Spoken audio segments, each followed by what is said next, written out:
히스기야는 사신들에게서 이 편지를 받아 읽었다. 그리고는 주님의 성전으로 올라가서 주님 앞에 편지를 펴 놓은 뒤에 주님께 기도하였다. 그룹들 위에 계시는 주 이스라엘의 하나님, 주님만이 이 세상의 모든 나라를 다스리시는 오직 한 분뿐인 하나님이시며 하늘과 땅을 만드신 분이십니다.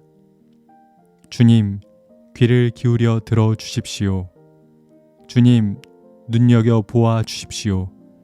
살아계신 하나님을 모욕하는 말을 전한 저 사네립의 망언을 잊지 마십시오. 열왕기하 19장 14절에서 16절 말씀. 아시리아의 지방 관리인 랍사게의 말은 감당하기 어려운 모욕이었습니다. 랍사게는 이스라엘 민족과 이스라엘 왕 히스기야뿐 아니라 하나님까지 모욕했습니다. 히스기야를 대신해서 랍사게의 말을 들었던 국내 대신과 서기관과 역사 기록가는 울분을 참지 못했습니다. 그들로부터 랍사게의 말을 전해 들은 히스기야 역시 울분을 참지 못했습니다. 히스기야는 넘치는 슬픔을 옷을 찢고 베옷을 입는 것으로 드러냈습니다. 그리고는 주님의 성전으로 갔습니다. 그는 그곳에서 기도를 했을 것입니다. 이후 사람을 이사야 예언자에게 보냈습니다. 오늘이 환난과 징계와 굴욕의 날이라고, 랍사게가 하나님을 모욕했다고 말하고 부디 우리들이 구원받도록 하나님께 기도해달라 청했습니다. 이사야는 하나님께서 랍사게가 하나님을 모욕하는 말을 다 들으셨으며 아시리아의 왕이 자기의 나라로 돌아가 거기서 죽게 될 것이라 예언했습니다. 아시리아의 왕 사네립은 계속 유다를 공격해왔습니다. 잠시 블레셋과 싸우고 이집트와 싸웠지만 끝없이 유다를 공격했습니다. 아시리아의 기록을 보면 사네립은 유다의 성읍을 46곳이나 파괴했고 20만 명이 넘는 유대인들을 포로로 잡아갔습니다. 예루살렘 성을 뺀 거의 대부분의 유다 땅을 초토화시킨 것입니다. 히스기야를 새장 안에 갇힌 새처럼 포위한 사네립은 다시 서신을 보내어 히스기야를 겁박했습니다. 네가 의지하는 네 하나님이 예루살렘을 아시리아 왕의 손에 넘어가게 하지 않을 것이라고 해도 너는 그 말에 속지 말아라.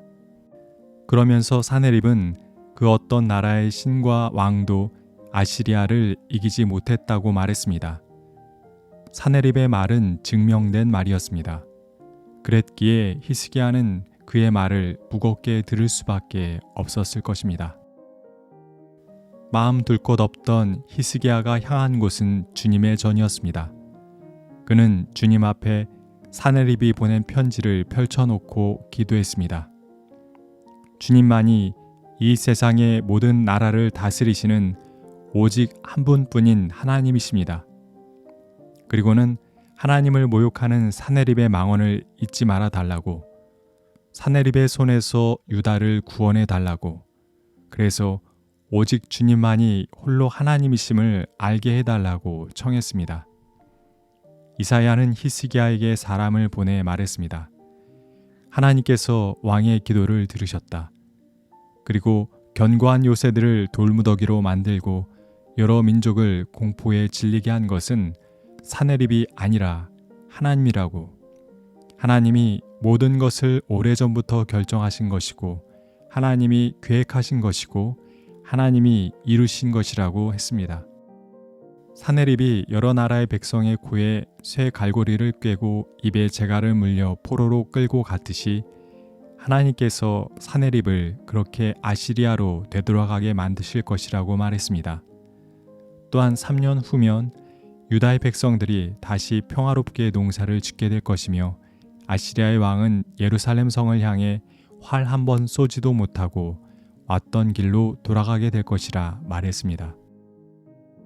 이사야로부터 히스기야에게 사네립을 향한 심판의 말씀이 전해진 그날 밤에 정말 놀라운 일이 일어났습니다.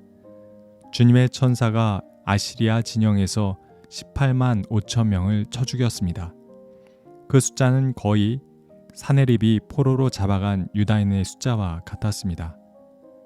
사네립은 그곳을 떠나 아시리아의 니느웨 성으로 돌아갔고 그곳에서 아들들 손에 의해 죽임을 당했습니다.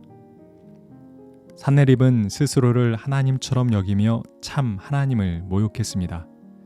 그 사네립을 향해 하나님께서는 참된 역사의 계획자요 주관자가 당신이심을 드러내셨습니다. 사네립은 결국 자기 자신 하나를 보호하지 못하고 아들들에 의해 처참히 죽임을 당했습니다. 그 어떤 인간도 하나님이 될 수는 없습니다. 하나님은 그런 인간의 교만과 오만을 깨트리십니다. 그리고 당신의 하나님 되심을 친히 드러내십니다. 사네립과 히스기야가 대치하고 있는 모습은 마치 골리앗과 다윗이 대치하고 있는 모습과 같습니다. 히스기야에 비해 사네립은 너무 거대하고 강해 보입니다. 블레셋의 장수 골리앗은 이스라엘의 군대 앞에서 이스라엘과 하나님을 동시에 욕보였습니다. 그러나 그 어떤 이스라엘의 장수도 그 앞에 나설 수 없었습니다. 골리앗은 그 어떤 방법으로도 이길 수 없음이 명확한 압도적인 존재였기 때문입니다. 그때 다윗은 칼과 창으로 골리앗 앞에 나서지 않고 만군의 여호와 하나님의 이름으로 나아갔습니다. 히스기야도 그랬습니다. 자신과 유다에게는 모든 신과 모든 나라를 물리친 아시리아와 사네립을 이길 방법이 없었습니다. 오직 하나님만을 의지할 뿐이었습니다. 하나님께서는 히스기야의 기도에 응답해 주셨습니다. 거대한 골리앗 아시리아를 물리쳐 주신 것입니다.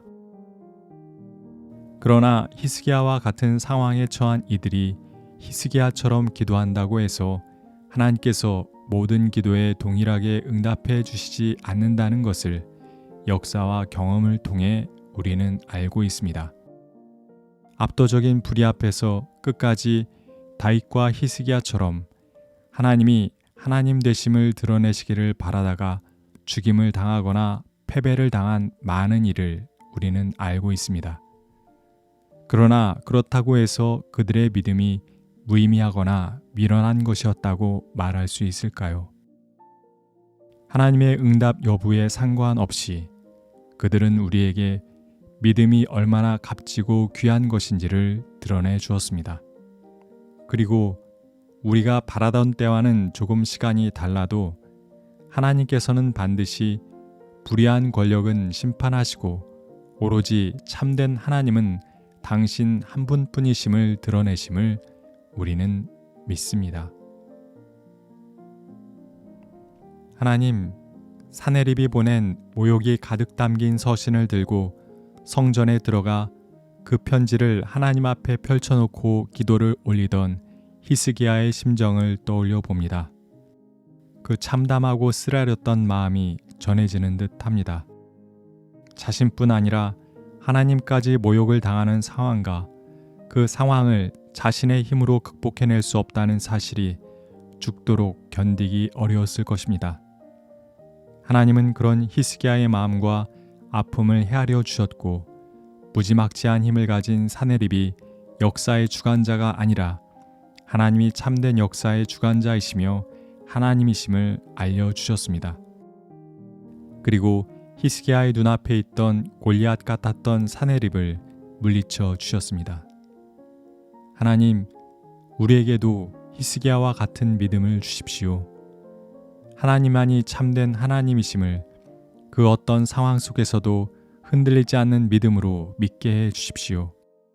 행여 그 믿음이 나의 당대에 증명되지 않는 믿음이라 하더라도 언젠간 하나님께서 친히 하나님의 하나님 되심을 이루실 것을 믿고 믿음의 길을 끝까지 저버리지 않는 자가 되게 해 주십시오.